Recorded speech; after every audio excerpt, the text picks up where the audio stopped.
Good. Yes. All right. So far. Brilliant. Well, good stuff. All right. At the risk of putting you in a bad mood. Jurgen, obviously we know you won't be on the touchline at the weekend, so I just wondered, now that the disciplinary process has all been resolved, how you feel it's been handled and how you feel about the resolution.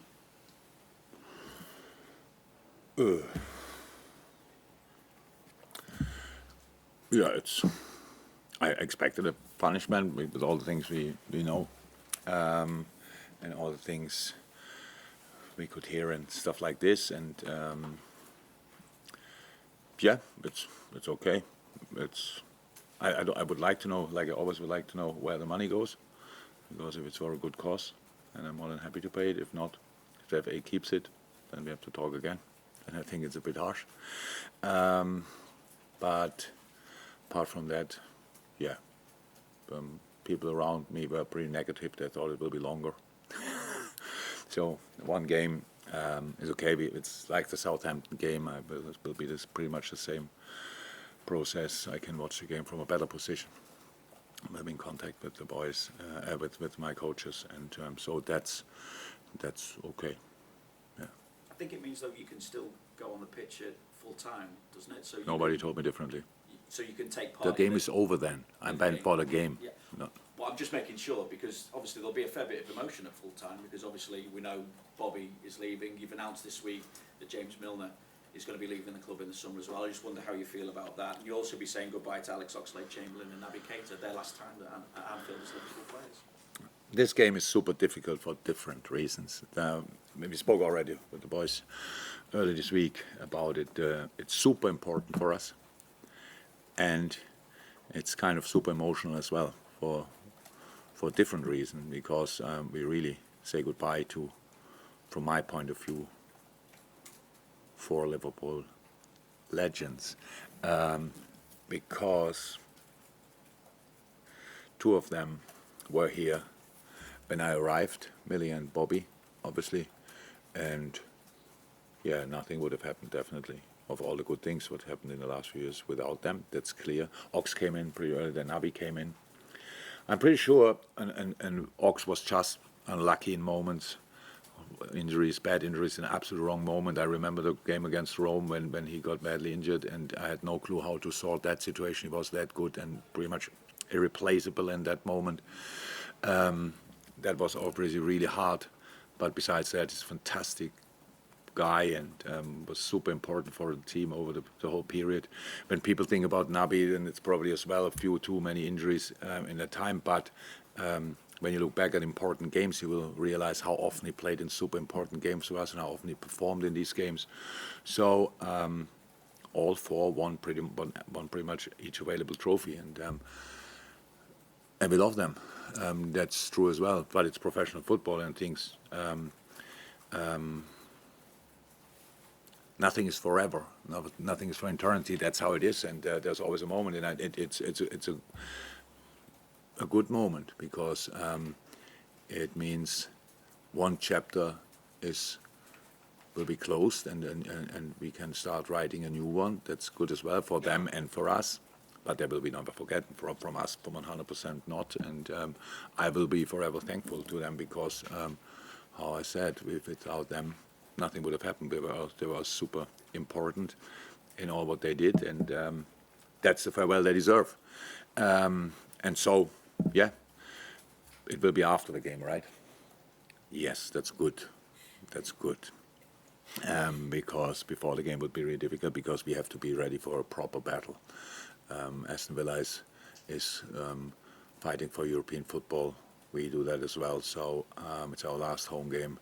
The crowd will be ready, has to be ready for the game first, because we can celebrate the boys after the game. Everybody should stay. It will be great. It will be absolutely emotional, 100%. But before, we have 90-odd minutes to fight, and that's what we have to do. Do you still, I know we're back to the top 4 again, but do you still have hope that there could be a final twist in this race for the top 4? Because obviously United play Bournemouth at the same time as you. They've got Chelsea and Fulham to come. Newcastle got Leicester on Monday. And if there isn't that much hope there, how difficult is it to be as relentless as you have been? It's no problem. I never hoped. I never had hope for that. I don't need that. I know that we have to win all the football games, and then there's maybe a chance, a big maybe, but that's all. So I didn't watch the game last night. I watched the game last night, but I didn't watch it and thought when they scored goals and stuff like this that I was disappointed. I was at once in my life, and it was when Vincent Kompany fired a ball in a goal. That was the moment, but never around that. That's just, it's on our hands. Whatever they get, they deserve. Easy as that. And so we have to do our job, and then we will see what that means. But my hope is not bigger or lesser than before, because I never had. Is it difficult to keep? No, not at all. For me, not at all. I don't know why. The biggest prize in football are 3 points. It's a misunderstanding that it's about trophies and stuff like this, because that's true as well, definitely. But that's when you win a football game in a very decisive moment. It's always the same. You go and try everything to win the game, and that's the reward you get. Most of the time, 3 points is sometimes a trophy, and so that's exactly how I see it. And that means we have there's no better reason to go into a football game when you want to win it than that you could get 3 points, and that's what we want. But we know it's not about us only. This story of tomorrow, because Aston Villa, since when I was there, I don't know where they would be in the table if we would have been there from the beginning. That's the truth, and so they play clear football. It's like Villarreal a little bit when he was there. Obviously very successful, difficult to play against, super confident, meanwhile super settled into what they want to do. And so that will be tricky, definitely, but must be tricky for them as well. And that, thank God, it became a bit more tricky for opponents recently against us, and we should try to make sure that that will happen again. Jurgen, do you have any injury concerns at all? Personally, I'm still injured, that's true. Yeah. Yes, Darwin will not be available. It's a inflammation of a tendon at the toe, very painful, obviously. So will not be available. Didn't train yet this week, so will not be available for tomorrow. The long-term injuries are still out, but all the rest should be. Yes, all the rest should be available. Bobby trained. Unai Emery has been nominated for Premier League manager of the season. Only arrived in November. You know what it's like to arrive in sort of October, November time into the Premier League. So how difficult a task has he faced, and what do you think about what he? He's just an outstanding manager. He always was everywhere where he was. So I know England is an island, and then sometimes you think there's nothing around because maybe the time at Arsenal was not as good as people would have wished that time. But the Premier League is a difficult league, and he came back. Wherever he was super successful and did special things. So there's no doubt about that that he will be successful with Aston Villa. For me, Aston Villa is a massive. Not sure threat or whatever for next season for top 4. That's how it is. They are the way they play, the way they defend. A lot of really good stuff in it. I have to say, I respect that a lot. So I'm not surprised that he did what he did. Welcome. Juliet. Jurgen, we've seen the upturn in performances, and obviously you getting the 3 points that you talk about being the most important thing. What's been the most pleasing aspect of these last few months, though, for you? So much more fun again. It's so much more easy to enjoy. That's the truth. I know I'm a professional football manager or whatever. I should enjoy it all the time, but there are moments when it's just not that easy. So when things don't go well, when things don't go in the right direction, when the games look like a bit rusty or whatever, or like stiff, whatever. And we had all this. It's never happens overnight. It can happen from time to time. We spoke about that, and we could shake that all off. To be honest, that's completely gone.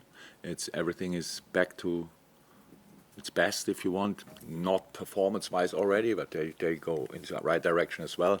But training ground, training sessions, everything is it's definitely for us. It was a re-energizer, and that's, thank God, you can see on the pitch as well in moments at least, and that's what we want to keep doing. And I think in the end, yes, the results are the most important, but I love that there were always good reasons why we won the game. We could have drawn here or there because we won a lot of games just with one goal. Of course, that could have happened, but that wouldn't have made the performances less or good. But that we won it showed then as well that we didn't forget how to win football games in the last 5 or 6 months before we found a turnaround, and so it's good. It's good for all of us. Weather got better, everything got better. Just in time. Exactly. Jurgen, while the likes of James and Roberto have made a massive contribution to what the team have achieved that you've spoken about, can you just talk about the impact they have on the No, we don't have enough time. And we don't have enough time. And what I don't like as well, and I'm pretty sure Millie and Bobby wouldn't like it as well, if we forget Ox and Naby. I really would like to ask our people tomorrow to not forget that. I can imagine Bobby, my God, how much I love the guy, and that he is, and Bobby Firmino songs and stuff like 100% deserved. But we have time, if you want, until Monday to give them all the farewell they deserve. So that's really important. So, and I don't like now to. So I think in the last 7.5 years, I don't know what I all said about Bobby, what I said about Millie. If you don't know yet what I think about them, then you just have to go back a few and read it. Yes, I don't. My English is not good enough to really express my respect for them. But that's the same for Ox and Naby, to be honest, for different reasons. And I know in football, in the football world, we all talk about first lineup, stuff like this, and what are you doing here, and what are you doing there. Millie played an incredible number of games. I think I'm the manager he played most often for in this insane career. I'm not sure there will come another manager where he will play more often for, so maybe I won that race. Probably the same for Bobby. Ox came here as a young talent for me. He was already kind of settled at Arsenal, was a big talent at Arsenal, and became here a real father, a grown-up man, a great character, a really good guy. Naby, yeah, everybody knows we spend a lot of money, but a lot of expectations there, of course. And because of injuries in the wrong moment, he could not fulfill all of them, but a lot of them. It's just like, go back and look the big games, the goals he scored, the games he played, and the football he could play in his good moments. So I wish them just all the very best, that they all find a place where they are as much respected as here and needed, and and find their luck again, because they had a lot in the last few years, and I hope they can do that again. Carl? Without asking you to state your own importance, what difference will you not being on the touchline make? Yeah, I will not. Nobody probably will shout like me at them, and if they don't track back, but I will tell the boys, if they don't want me to do that in the future, they just have to do it now without me shouting, because I mean, like 70th minute or stuff like this, these kind of things. I sit far away, but maybe if the game is not good, I could make it happen anyway. My voice is all right, at least. Yeah, not a lot. So I'm really in contact with Vitor. Vitor will have the phone or whatever the headset, and so we can speak about everything, substitutions, these kind of things. And apart from that, Pep is an incredible coach, and he will be out there. And I'm not sure how many percent of the things I shout on the pitch are because the boys saw it before on the screen on the iPad, Pete and Pep, and they come to me. We have to sort this and we have to sort that. So now it's just without a filter. I can do that directly because I'm the only one who cannot watch it back during a game. Yeah, now I can do that. Understands? So how I said, from a watching point of view, it's a much better position to see the game, and it was with the Southampton game when we played that. It was super helpful that one of us, in that case me, saw the game from there. I sit next to our analysts. They usually do that, but this time they get a bit support from me. I'm off the open for you, move on. Bill? Yeah, again, Adrian wasn't on the list of players that leaves out of contracts. Is someone in discussions with me because his future depends on what might happen to Queen Kelleher as well for next season. Queeve McKellar, what was Queeve Kelleher? What's with him? He has a contract. He might want to kick on and start playing. Not a lot of And you want us to say goodbye just in case? No, I can't see. Honestly, I can't see Queeve leaving. This must be an extraordinary offer. That I start thinking. I have to say. Adrian, if we don't say goodbye, what could that mean? That he probably stays, but it's not. If it's not nothing in the papers, then it's not decided yet. Finally, but we will not do just in case. But I have a rather good feeling that we keep working together in that position. Hold on, we want the embargo.